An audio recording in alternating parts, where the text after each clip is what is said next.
प्रयागराज महाकुंभ में उमड़ रही श्रद्धालुओं की भारी भीड़ के बीच आज लखनऊ में यूपी विधानसभा का बजट सत्र शुरू हुआ। जो समाजवादी पार्टी महाकुंभ को लेकर लगातार योगी सरकार के खिलाफ नैरेटिव बनाने में जुटी है, उसी समाजवादी पार्टी ने आज बजट सत्र के पहले दिन भी विधानसभा के बाहर और अंदर योगी सरकार को घेरने की पूरी कोशिश की। लेकिन लोकसभा चुनाव के बाद से योगी आदित्यनाथ समाजवादी पार्टी और अखिलेश यादव के हर नैरेटिव को लगातार खत्म कर रहे हैं। चाहे वो 9 सीटों पर हुए विधानसभा उपचुनाव हो, या फिर मिल्कीपुर सीट हुआ पर उपचुनाव जिसमें उन्हें जीत मिली, या फिर प्रयागराज में चल रहा महाकुंभ।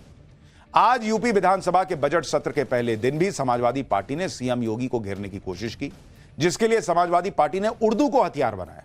इस पर योगी आदित्यनाथ फायर हो गए। पाठशाला में आज आपको बताएंगे कैसे सीएम योगी ने शुद्ध हिंदी में समाजवादी पार्टी के उर्दू प्रेम की क्लास लगाई। लेकिन पहले हाल के दिनों में सीएम योगी और अखिलेश यादव के बीच हो रहे वार पलटवार का एक ट्रेलर देखिए, फिर आज जो अंदर बवाल मचा है वो भी दिखाता हूं।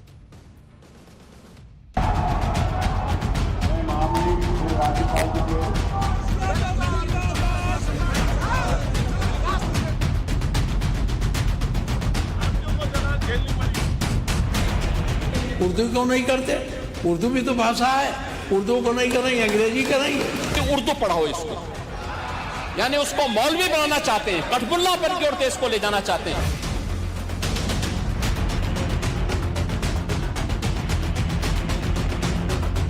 उत्तर प्रदेश की अकेली अर्थव्यवस्था को महाकुंभ प्रयागराज के माध्यम से 3 लाख करोड़ रुपए की नई बढ़ोतरी होने जा रही है।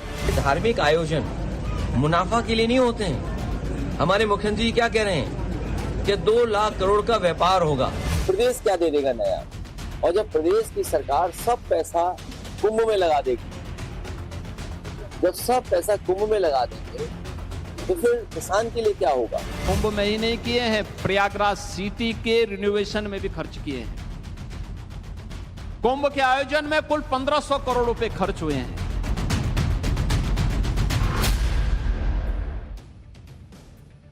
समाजवादी पार्टी ने आज बजट सत्र के पहले ही दिन महाकुंभ और दूसरे मुद्दों पर योगी सरकार को घेरने की पूरी कोशिश की। यहां तक तो सब ठीक था, लेकिन जैसे विधानसभा के अंदर समाजवादी पार्टी के विधायक माता प्रसाद पांडे ने उर्दू की वकालत करते हुए योगी सरकार को घेरने की कोशिश की, तो सीएम योगी भड़क गए। ऐसे गुस्से में आ गए कि विधानसभा में सब हैरान रह गए। सुनिए समाजवादी पार्टी के नेता माता प्रसाद पांडे ने क्या कहा, जिस पर सीएम योगी का माथा गर्म हो गया।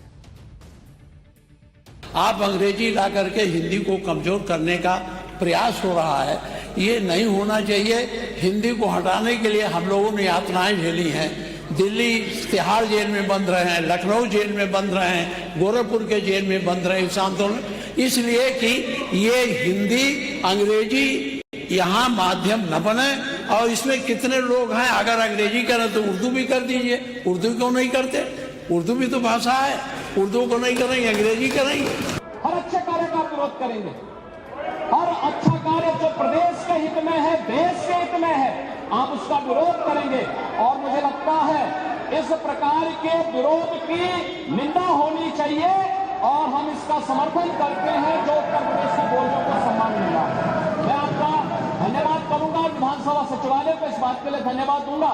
कल हम लोगों ने यहाँ पे इसका शुभारंभ किया, समाजवादी पार्टी ने उसका विरोध किया और मुझे लगता है कि प्रोसीडिंग का हिस्सा होना चाहिए। इनको समाज के सामने एक्सपोज करना चाहिए। अपने बच्चों को ये लोग पढ़ाएंगे इंग्लिश स्कूलों में, और दूसरे के बच्चे के लिए अगर वो सुविधा सरकार देना चाहती है तो कह देंगे उर्दू पढ़ाओ इसको, यानी उसको मौलवी बनाना चाहते हैं, कठपुल्ला पर की ओर देश को ले जाना चाहते हैं। ये नहीं चल सकता। योगी ताल ठोक के कह रहे हैं अपने बच्चों को अंग्रेजी पढ़ाने वाले दूसरे के बच्चों को सिर्फ उर्दू पढ़ाना चाहते हैं। देखिए हुआ क्या है, थोड़ा ये भी समझिए। वो योगी इतना भड़क क्यों गए समाजवादी पार्टी के उर्दू प्रेम पर? दरअसल योगी सरकार ने फैसला लिया कि यूपी विधानसभा में बजट सत्र की कार्रवाई हिंदी के साथ साथ अवधी, ब्रज, भोजपुरी, बुंदेली और इंग्लिश भाषा में सुनी जा सकेगी। विधानसभा के इसी लैंग्वेज सिस्टम का समाजवादी पार्टी ने विरोध शुरू कर दिया और आपत्ति जताई कि इंग्लिश है तो उर्दू क्यों नहीं।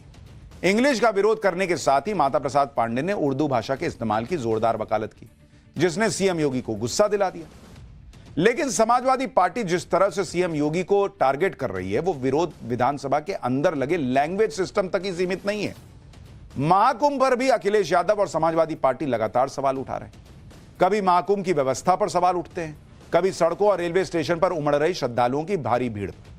लेकिन मुख्यमंत्री योगी आदित्यनाथ महाकुंभ से दुनिया को आस्था की ताकत का ट्रेलर दिखाने में लगे।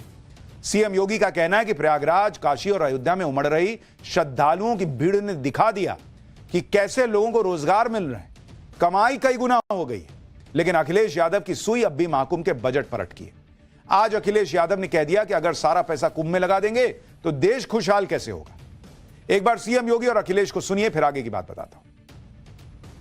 हम दूसरों की उपलब्धियों पर गौरव की अनुभूति करने की बजाय अपनी स्वयं की, पूर्वजों की विरासत पर अगर हम गौरव की अनुभूति करेंगे तो हम दुनिया को बहुत कुछ दे पाएंगे। और आज प्रयागराज वही कर रहा है।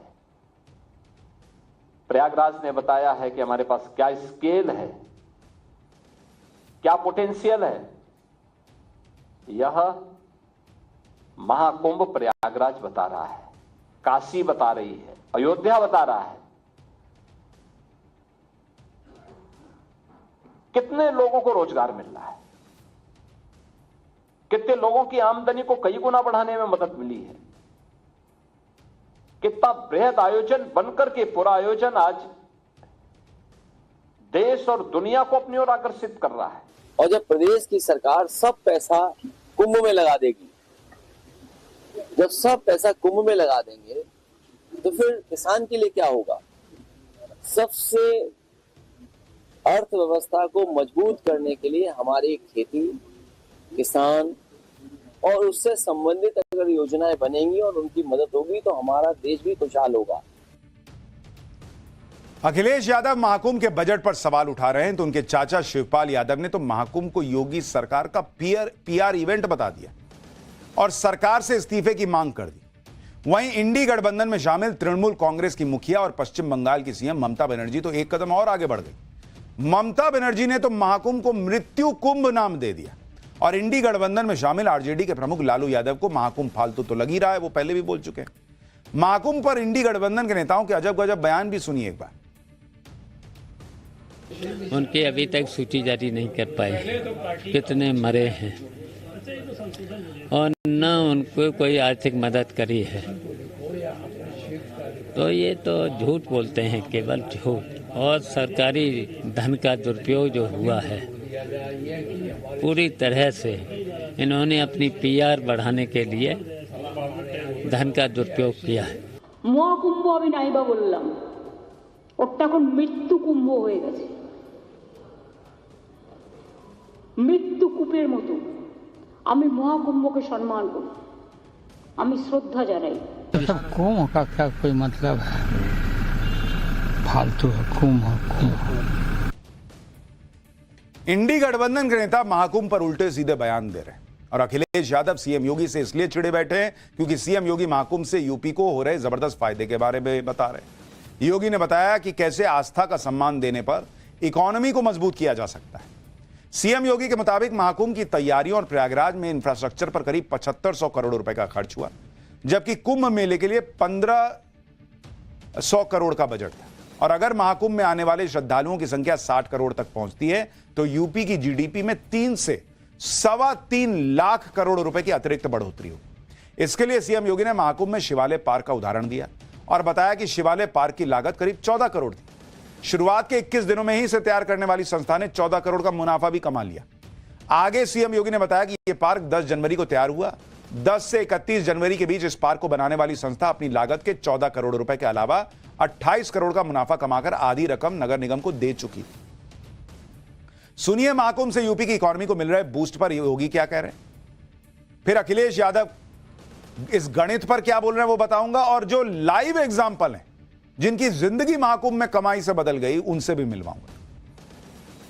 कुंभ के आयोजन में कुल 1500 करोड़ रुपए खर्च हुए हैं और बदले में अगर उत्तर प्रदेश को 3 लाख करोड़ रुपए का लाभ होता हो और यहां की अर्थव्यवस्था सुदृढ़ होती हो तो मुझे लगता है कि यह उत्तर प्रदेश के नौजवानों के लिए, उत्तर प्रदेश की जनता जनार्दन के लिए और नए भारत के नए उत्तर प्रदेश के लिए, जिसे हम आदरणीय प्रधानमंत्री जी की प्रेरणा से भारत के ग्रोथ इंजन के रूप में स्थापित कर रहे हैं, उस दृष्टि से अत्यंत उपयुक्त है।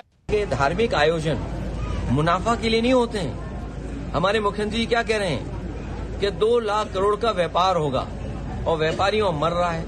व्यापारी घाटे में चला गया, जिन्होंने दुकानें ली वो उनका काम नहीं हुआ, बिका नहीं सामान, उनको लॉस हो गया बड़े पैमाने पे।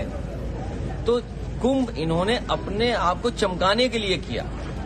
भारतीय जनता पार्टी कोई भी कार्यक्रम हो, चाहे धार्मिक हो, सांस्कृतिक हो, चाहे खेल का हो, ये हर एक में राजनीति कर देते हैं।